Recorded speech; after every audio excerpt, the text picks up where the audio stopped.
Shalom, and here's a thought for the week. We find ourselves in the time that we mourn the destruction of the temple. It's called the 3 weeks. In between the time that Jerusalem was breached, the walls of Jerusalem were breached, and the temple was ultimately destroyed. Both temples, the first temple by the Babylonians, the second temple by the Romans. On the one hand, it seems like sad. The temple was destroyed. But there's a concept of tearing down a small building to put a bigger one in place. We look at even the destruction of the temple as not a sad thing within itself, just sadness. But God ultimately wanted the third temple.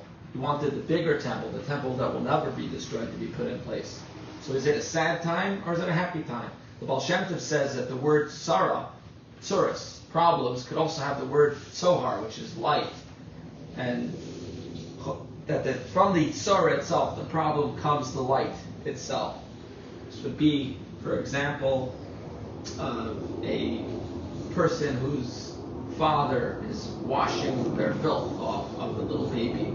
Sometimes we go through times where God is cleaning us off, and it seems like it's problems, but really it's to bring a better good.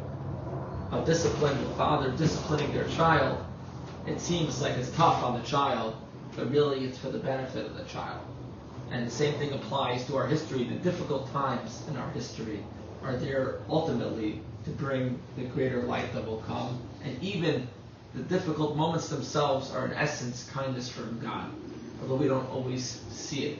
A good story would be Rabbi Akiva was once traveling with his donkey, with his candle in the forest, and he had a rooster to wake him up. And one day, he always used to say, whatever God does is for the best. So he goes into the forest, and the wind blows out his candle. Now he can no longer study Torah during the night. First, he actually backtrack. He stops at this place, the city, says, can I sleep over the night? No one lets him in.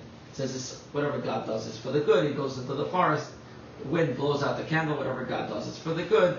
An animal comes and eats his rooster that's supposed to wake him up. Whatever God does is for the good. Another animal kills and destroys his donkey, kills his donkey, whatever God does is for the good. And he goes to sleep. He wakes up to screaming, and apparently these bandits came and killed all the people, the men of the city, and stole all their everything that belonged to them. And he realized if I was sleeping there, it would have happened to me. Had I been here with the noisy, the animals and the fire, the light, they would have discovered me in the forest. So everything really was for the good.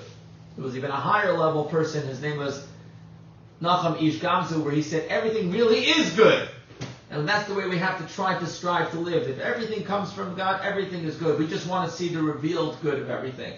So ultimately, these times of mourning, when the Mashiach will come, will become the greatest, happiest times, to be transformed to days of joy and days of celebration.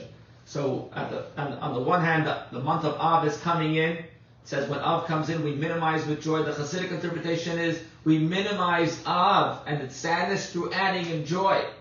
And the idea behind it is it's also the yahrzeit of Aaron, who used to say, love peace, pursue peace. He loved the creations that brought them close to the Torah.